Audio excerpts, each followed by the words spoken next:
right, everyone, November 5th, Election Mania. Choice is yours. You can go with President Trump, Kane, and The Undertaker, or you can take Kamala Harris, Dave Bautista, and Tim Walz. Choose wisely. The nation depends on it. And that should be an easy choice. It has been over a decade since Donald Trump last appeared as a special guest on World Wrestling Entertainment, WWE programming.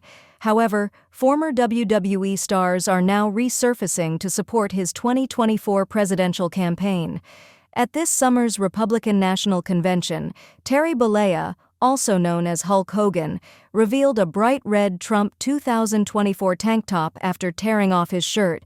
In a nod to his famous catchphrase, Hogan exclaimed, "Let Trumpamania run wild, brother! Let Trumpamania rule again! Let Trumpamania make America great again!"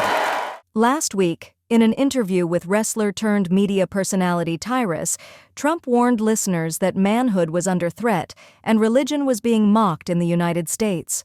Manhood is under attack. I see things that are so beautiful, and the next day I see them knocking the hell out of somebody for doing something that a day before I said, what a wonderful thing.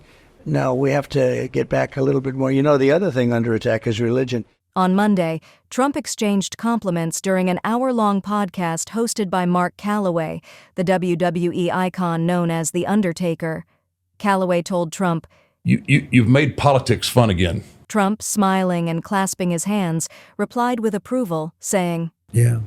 Abraham Josephine Rosman, a freelance journalist and author of Ringmaster, Vince McMahon, and The Unmaking of America, commented on Trump's current media strategy. Rosman told the BBC that many listeners of wrestling podcasts identify as either apolitical or unconventional. The Trump campaign is focusing on reaching young men through podcasts, social media, and the wrestling world. Trump's advisors told Semaphore that these platforms are crucial to showcasing Trump. Senior communications advisor Alex Brusewitz stated that Trump is a star. Brusewitz added that they are better at leveraging Trump's celebrity status and aura in this campaign than in previous ones. Trump's rise as a businessman parallels WWE's growth under ex-CEO Vincent Kennedy McMahon. Both Trump and McMahon inherited family businesses and built them into empires. They thrived in the era of deregulated capitalism after Reagan and avoided scrutiny for some of their business practices. Trump and McMahon crossed paths when Trump hosted WWE's Wrestlemania event at his Atlantic City hotel. In 2007, they engaged in a storyline rivalry in which Trump challenged McMahon's authority.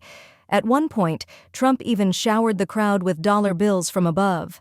Their feud ended with the Battle of the Billionaires at WrestleMania 23, where wrestlers fought on their behalf. The loser of the match was supposed to have his head shaved.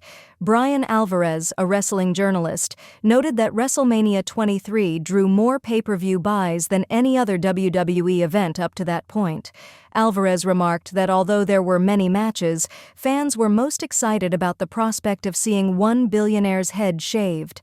Last week, former wrestler Dave Bautista mocked Trump in a viral ad aired on Jimmy Kimmel's show. Bautista criticized Trump as That he's a weak, tubby toddler. A lot of men seem to think that Donald Trump is some kind of tough guy. He's not. I mean, look at him. He wears more makeup than Dolly Parton. In his podcast interview with Trump, Callaway noted that, And I think you've been a master of this. You got to make people care. You got to make them care one way or another. Either they love you or they hate you.